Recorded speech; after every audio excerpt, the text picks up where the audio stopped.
Hello student, this Anand Shekhar Vashishtha and I welcome you all on this channel of अड्डा 247। तो आज हम यहाँ पर बात करने वाले हैं बी.टेक वाले स्टूडेंट्स के लिए बहुत बेहतरीन अपॉर्चुनिटी जो अभी निकल के आई हुई है। आई होप आपने फॉर्म फिल कर दिए होंगे CGP-DTM के लिए, पेटेंट एग्जामिनर की जो गजेटेड ए क्लास पोस्ट जो है इसके लिए। तो यहाँ पर आज थोड़ा सा तो मैं एक बार बताऊंगा, हालांकि आप ऑलरेडी आई थिंक नोटिफाई हो चुके होंगे और इसकी लास्ट डेट भी नज़दीक आ रही है। तो कहीं फॉर्म फिल नहीं किया हो तो फॉर्म जरूर फिल कर दें, कहीं लास्ट डे वाले रश में ना फंस जाएं आप लोग। ठीक है, तो एक बार मैं थोड़ा सा बताऊंगा कौन कौन से ब्रांचेज में कितनी वैकेंसीज हैं। और मेन जो आज के इस सेशन का मुद्दा है वो ये है कि इलेक्ट्रॉनिक्स इंजीनियरिंग में जो मेंस का डिस्क्रिप्टिव पेपर है उसका पेपर पैटर्न जो है वो कैसा रहा है, कैसा रहता है, उसके बारे में हम बात करेंगे। और डिफरेंट डिफरेंट सब्जेक्ट्स का जो यहाँ पर वेटेज है वो कैसा रहा है, पिछले पेपर को एक देख करके हम एनालिसिस करेंगे। हालांकि ऐसा कोई फिक्स नहीं है कि इस सब्जेक्ट से इतने मार्क्स का पिछली बार आया था तो अब भी उतने ही मार्क्स का आएगा, ऐसा भी कुछ फिक्स नहीं है। हो सकता है उसमें बिल्कुल वेरिएशंस आएंगे, ऑब्वियसली वेरिएशंस आएंगे। चलिए तो एनालिसिस कर लेते हैं एक बार, एक प्रीवियस ईयर क्वेश्चंस जो है देख करके। पहले तो एक बार मैं बता दूं यहाँ पर जो वैकेंसीज हैं केवल इलेक्ट्रॉनिक्स के लिए नहीं है, अदर ब्रांच वाले स्टूडेंट्स भी हैं, like biotech, biochemistry, food technology, chemistry, polymer science, biomedical, electronics and communication, electrical engineering के लिए यहाँ पर वैकेंसीज जो हैं आप देख पा रहे होंगे। यहाँ पर इलेक्ट्रॉनिक्स जो है टॉप पर करते हुए यहाँ पे लीड कर रहा है नंबर ऑफ वैकेंसीज के मामले में। 100+ वैकेंसीज यहाँ पर इलेक्ट्रॉनिक्स एंड कम्युनिकेशन इंजीनियरिंग के लिए हैं। उसके अलावा कंप्यूटर साइंस एंड टेक्नोलॉजी के लिए भी यहाँ पर वैकेंसीज हैं, ये भी अच्छी खासी 63 वैकेंसीज हैं। Physics, civil engineering, mechanical engineering, metallurgical engineering, textile engineering, mechanical engineering के लिए भी यहाँ पर करीब करीब 100 के आसपास वैकेंसी हैं। टोटल यहाँ पे 550 वैकेंसीज हैं, जिनमें मेजर जो है आप ये समझ सकते हो कि mechanical, civil, computer science and electronics, और उसके बाद केमिस्ट्री से भी काफ़ी कुछ वैकेंसीज हैं, बायोटेक से भी काफ़ी कुछ वैकेंसीज हैं। तो पेपर जो है यहाँ पर जो होने वाला है उसका फेजेस क्या रहने वाले हैं, नंबर ऑफ वैकेंसीज के बाद हमने बात की। तो यहाँ पर एक प्री एग्ज़ाम होगा जिसकी डेट फिक्स है, सब कुछ नोटिफिकेशन में मेंशन है। ठीक है, ऐसा कुछ नहीं कि कब पेपर हो जाएगा, तो सब कुछ फिक्स है। ठीक है, ऑनलाइन ये वाला पेपर होगा जो 2 आवर्स का ड्यूरेशन का होगा और 150 क्वेश्चन यहाँ पर होंगे। तो यहाँ पर बिल्कुल प्री वाले पेपर में general science, GK, current affairs, quant aptitude, reasoning, उन सब से रिलेटेड जो है पेपर्स बन के आएगा। और नोटिफिकेशन में मेंशन भी है कि 15 मार्क्स का इसमें से होगा, 20 मार्क्स का इसमें से होगा, इंग्लिश में से होगा, ऐसा सब कुछ मेंशन है। तो आप आराम से इसको प्रिपेयर कर सकते हैं।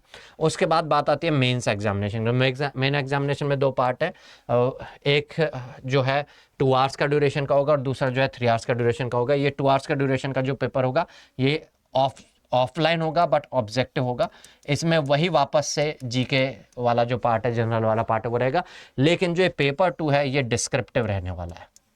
इस डिस्क्रिप्टिव पेपर में आपको कॉपी में जो है सॉल्यूशंस लिख करके बताने होंगे। तो क्वेश्चन पेपर भी जो है वो डिस्क्रिप्टिव मैनर में रहने वाला है। 300 मार्क्स का, 3 आवर्स का ड्यूरेशन का यहाँ पर रहने वाला है।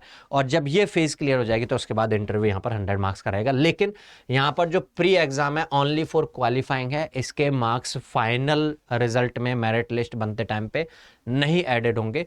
बस ये जो फर्स्ट फेज है इसको क्लियर करने के बाद ही आपको मेंस एग्जाम और इंटरव्यू के लिए जो है आगे चांस मिलेगा। तो प्री भी एक इम्पॉर्टेंट रोल तो प्ले करता है, बट मार्क्स का यहाँ पर कोई फ़र्क नहीं पड़ेगा। एक बार आपने क्वालिफाई कर लिया उसके बाद मेंस अटेम्प्ट करने के लिए केवल ये स्क्रूटनी जो है एज एक्ट करेगा। तो यहाँ पर जो है डिफरेंट डिफरेंट सब्जेक्ट्स के इलेक्ट्रॉनिक्स इंजीनियरिंग में कितने कितने क्वेश्चंस आए थे उसके बारे में मैंने बात की है, इसके बारे में डिस्कस करेंगे। उससे पहले एक बार पेपर पैटर्न के बारे में बात करते हैं। पेपर किस तरीके का पैटर्न जो है रहा है, एक बार यहाँ पर एक प्रीवियस पेपर जो है इसको खोल करके मैं यहाँ पर आपके सामने रखता हूँ। तो ये पेपर आपको दिख रहा है इलेक्ट्रॉनिक्स एंड कम्युनिकेशन इंजीनियरिंग का, 3 आवर्स के ड्यूरेशन का, 300 मार्क्स का, जैसा कि मैं शुरुआत से बता रहा था। तो यहाँ पर सबसे पहले तो पेपर पैटर्न के बारे में बात कर लेते हैं। इंस्ट्रक्शंस में साफ साफ मेंशंस है, ऑल क्वेश्चंस आर कंपलसरी। मतलब यहाँ पर ऐसा नहीं होगा कि दिस क्वेश्चन और दिस क्वेश्चन में से कोई सा भी अटेम्प्ट करो, नहीं, अटेम्प्ट सारे करने, नहीं करोगे तो मार्क्स नहीं मिलेगा। मतलब ठीक है, ऐसा नहीं कि चॉइस आपको दी जाएगी। तो यहाँ पर चॉइस वाले क्वेश्चन नहीं है। दूसरी बात, क्वेश्चन पेपर जो है उसको 4 पार्ट्स में डिवाइड किया हुआ है, सेक्शन ए से लेके सेक्शन डी तक। ये आपको दिख पा रहा होगा आई होप, है ना। तो सेक्शन ए में टोटल 3 क्वेश्चंस होंगे, हर एक के 2 पार्ट होंगे।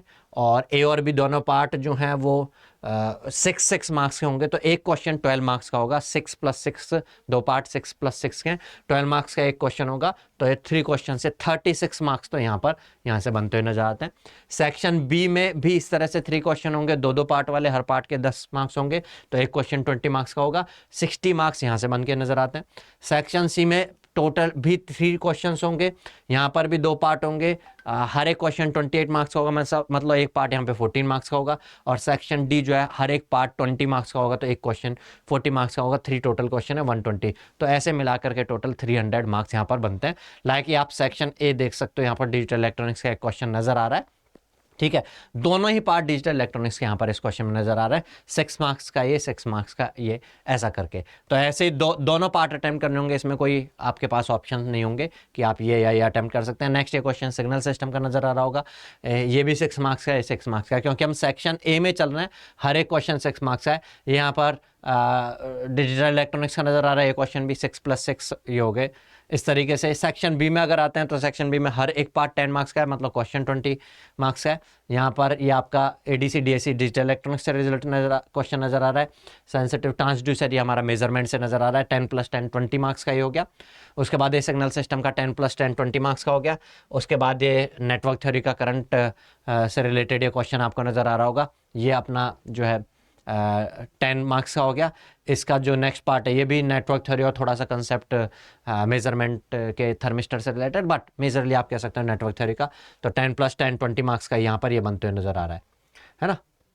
इसमें 2 चीज़ें कैलकुलेट करनी है, तो 5 मार्क्स की होंगी आई थिंक, ये जो दोनों चीज़ें कैलकुलेट करनी है। उसके बाद नेक्स्ट सेक्शन सी जो है 28 मार्क्स का था, मतलब एक पार्ट 14 मार्क्स का। तो ये 14 मार्क्स का यहाँ पर जो है ओपैम्प से रिलेटेड क्वेश्चन नजर आ रहा है, मीन्स एनालॉग इलेक्ट्रॉनिक्स का, है ना। ये दो पार्ट, दोनों के दोनों पार्ट इस सर्किट पर ही पूछे हुए हैं, ठीक है। तो ये 28 मार्क्स के लिए ये एक क्वेश्चन जो है टोटल पूछा गया है। यहाँ पर नेक्स्ट हम बात करते हैं तो कंट्रोल सिस्टम का क्वेश्चन नजर आ रहा है, ये भी 28 मार्क्स में इसी सर्किट पर, इसी ब्लॉक डायग्राम पर 2 क्वेश्चन पूछेंगे, ठीक है। नेक्स्ट उसके बाद यहाँ एनालॉग इलेक्ट्रॉनिक्स का क्वेश्चन नजर आ रहा है, ये एक क्वेश्चन का एक पार्ट हुआ और ये दूसरा पार्ट दूसरा क्वेश्चन हुआ। तो यहाँ पर 2 अलग अलग हैं, 14 और 14 के, ये 2 अलग अलग पार्ट हैं यहाँ पर। नेक्स्ट स्टार्ट हो जाता है, अब एक पार्ट 20 मार्क्स का होने वाला है यहाँ पर, इंटीग्रेटर सेट। ये एनालॉग इलेक्ट्रॉनिक्स का हो गया क्वेश्चन, ये एनालॉग इलेक्ट्रॉनिक्स का हो गया क्वेश्चन, 20 + 20 40 मार्क्स का यहाँ पर ये बनते हुए नजर आ रहा है। उसके बाद ये फिर कंट्रोल सिस्टम का क्वेश्चन नजर आ रहा है, दोनों पार्ट कंट्रोल सिस्टम से रिलेटेड ही है। 40 मार्क्स का ये कंट्रोल सिस्टम का एक क्वेश्चन है। ओपैम्प का एक क्वेश्चन है, सर्किट दिया हुआ है, इस पर पूछे हुए हैं, ये 2 पार्ट पूछे हुए हैं 40 मार्क्स का। तो यहाँ पे देख रहे होंगे एनालॉग इलेक्ट्रॉनिक्स का काफ़ी ज़्यादा वेटेज ऑब्जर्व किया है आपने, कुछ कंट्रोल सिस्टम के भी काफ़ी क्वेश्चन नजर आ रहे हैं। देन उसके बाद डिजिटल इलेक्ट्रॉनिक्स, नेटवर्क थ्योरी और सिग्नल सिस्टम के क्वेश्चन है। तो मैंने इसी पेपर के हिसाब से जो मैं स्लाइड शो कर रहा था कि टोटल मार्क्स का वेटेज क्या है वो देखा यहाँ पर।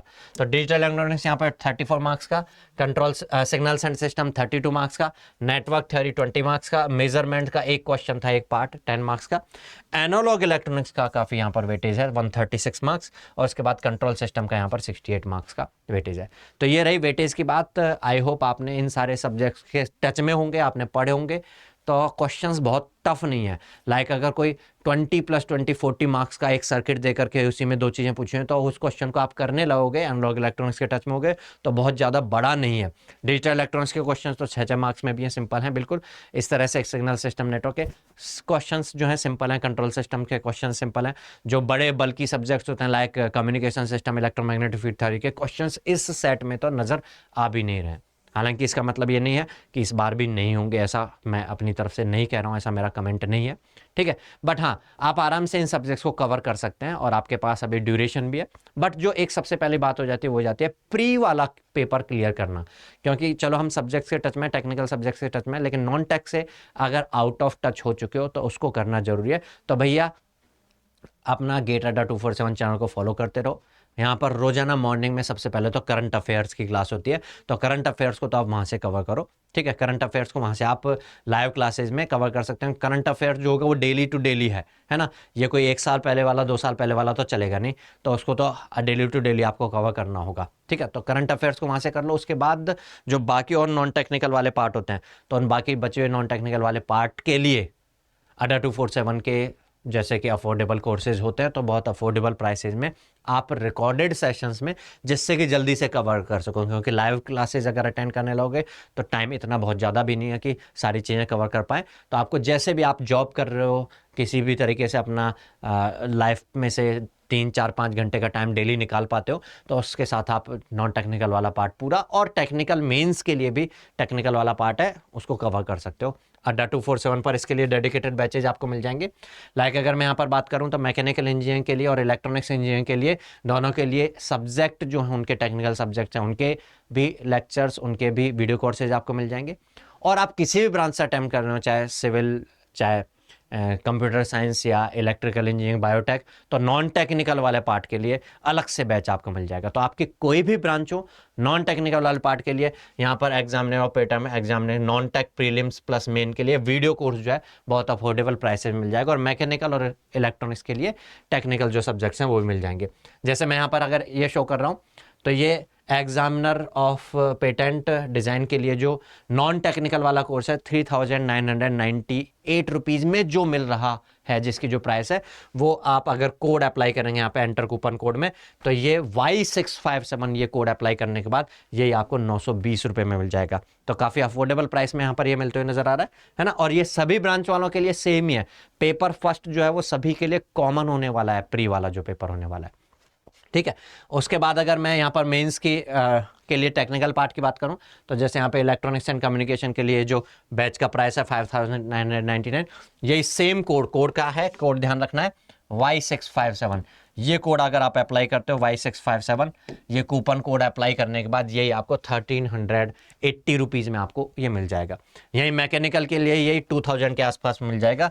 सेम कोड Y657 ये अप्लाई करते हैं तो ये 2000 रुपीज़ में मैकेनिकल वालों के लिए मिल जाएगा, ठीक है। मैं एक बार आपको श्योर कर देता हूँ ये आप किस तरह से अड्डा 24/7 की वेबसाइट पर या ऐप पर जाकर के एक्सेस कर सकते हो इन बैचेस को। तो उसके लिए कुछ नहीं करना है, आप सीधे से जाएंगे गूगल के पास, सर्च करेंगे अड्डा 247। चलो क्रोम में सर्च कर लेते हैं, थोड़ा ईजी हो जाता है।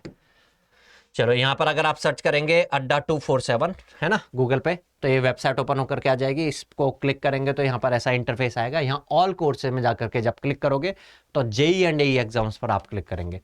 वहाँ पर आपकी ब्रांच मैकेनिकल है या इलेक्ट्रॉनिक्स है, उसके अकॉर्डिंग क्लिक करेंगे।